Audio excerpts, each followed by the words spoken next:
Hello, Sarah Sabin, Executive Leadership and Intuition Coach here. And in today's video, I am going to be talking about New Year's resolutions and what to do instead.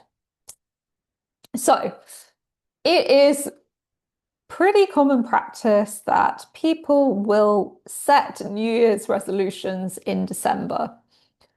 And generally, they fail by February. So there's actually statistics around this. 80% of New Year's resolutions set by adults in the US will fail by February. So why does this tend to happen? Number one, because we set up a routine that is just too restrictive for us. So let's say our New Year's resolution is to lose weight. And we go on this crazy ass diet in January where we get super obsessive about weighing macros and we say we're going to work out in the gym 5 times a week for an hour, etc., etc. And maybe you do that for a few weeks, but when setting the resolution, you haven't really considered if this was sustainable for your lifestyle. So you're already starting to trail off by February. And then what happens is cue the cycle of beating yourself up, which actually means that all of your good work may fizzle out as you tell yourself, well, you just can't be that disciplined.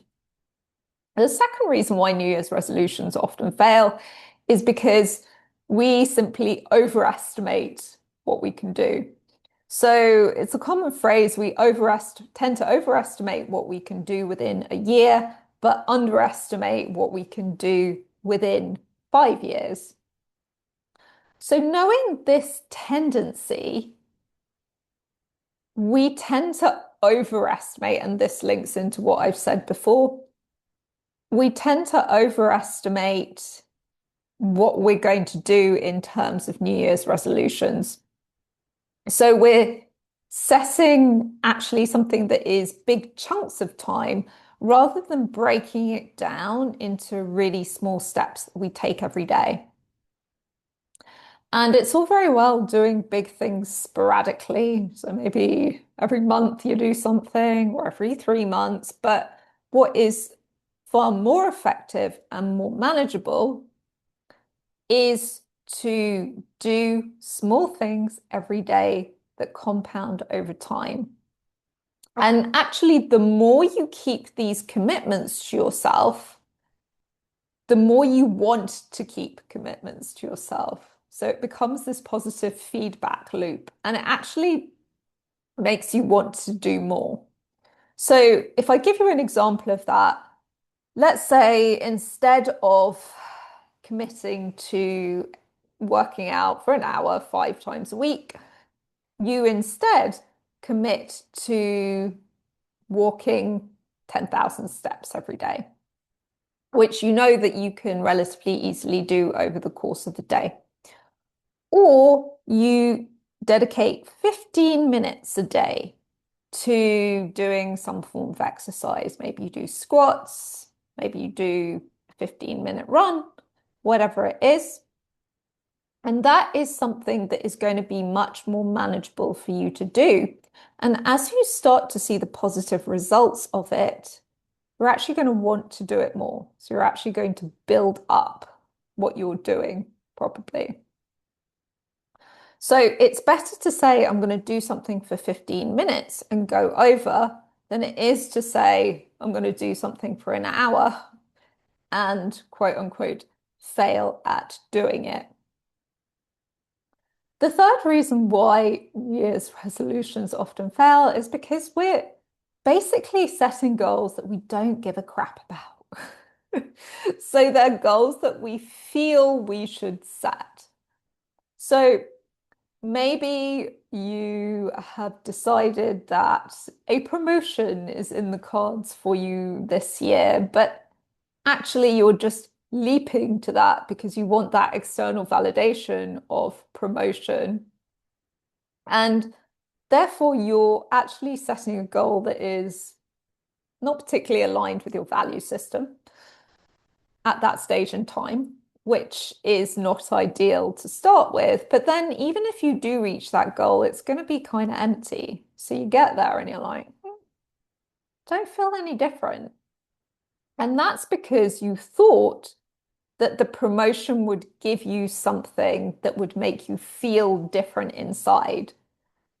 The better way of doing it is to decide what is the feeling that I want to get from having this promotion and give that to yourself already. So set a New Year's resolution around that. So let's say the feeling you want to get from a promotion is for external validation, for people to see your brilliance. So how can you start to see your own brilliance, right? How can you set an activity or a resolution around that? And that could be that you start to do more of something that you know you're good at. Let's say you know you're good at running, you decide to do a running competition. Let's say you're good at art, you decide to paint a bit every day. So that you're basically giving something to yourself. They're like, I'm really brilliant at this. Well done, me. I'm really glad that I'm putting time into this every day. Now, the byproduct of this is you might well end up getting the promotion anyway, but at least it will stop you obsessing about the promotion because that's what people do. They tend to set arbitrary goals that don't really align with them and then obsess about getting them and then hang all of their hopes on it. And if it doesn't happen, there's this crash that follows. And if it does happen, as I said, if it doesn't feel aligned, you feel happy for a minute and then you kind of feel a bit empty and you're like, on to the next thing. So, what can you do instead of setting New Year's resolutions in the traditional way? Number one, reflect on the year that's just gone and take all the learnings out of it. So extract as much as you can from it. And what you're doing there is finding the good in the bad, or the things that you've labeled as bad that happened. So finding the learnings that came out of it, finding how the hard times made you stronger and better, finding out how failing or thinking about how failing at something made you better, made you want to put in more effort, sparked this real motivation and passion in you to excel at something. So you're thinking about the year that's just gone in a positive light, even the things that you previously labeled as bad. If you do that exercise, I hope that you should naturally be in a better place for setting goals that feel more aligned to you and your value system. And then when you're thinking about setting them, set them for the whole year. So let's say you pick 3 to 5 goals that you would like to achieve by the end of next year, so that you're not in this crazed rush to do it in January and you're feeling all of this pressure and then the January blues kick in. You know you've got time. And for those 3 to 5 goals, you're really going to set tiny little steps that you're going to take every day. So the exercise part I've already talked about. Far better that you do a small amount of time every day than 1 hour once a week.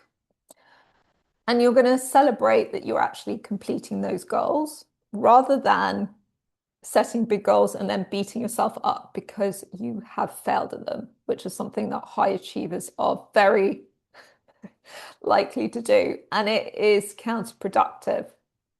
So you're going to pick 3 to 5 goals that last the entire year, and you're going to set small, sustainable steps that you're going to do every day towards those goals. And you're going to track progress, even the smallest little progress. So you're literally training your brain to pick up these small things rather than doing what a lot of high achievers do, which is wait until you've reached the end goal and then kind of celebrate it for a minute and then you're on to the next thing. So feel free to try out this new approach to New Year's resolutions. And if you are inclined to share, I'd love to hear more about whether you feel that that approach worked for you over the course of the year, or if you have a special way that you deal with New Year's resolutions, I would love to hear it.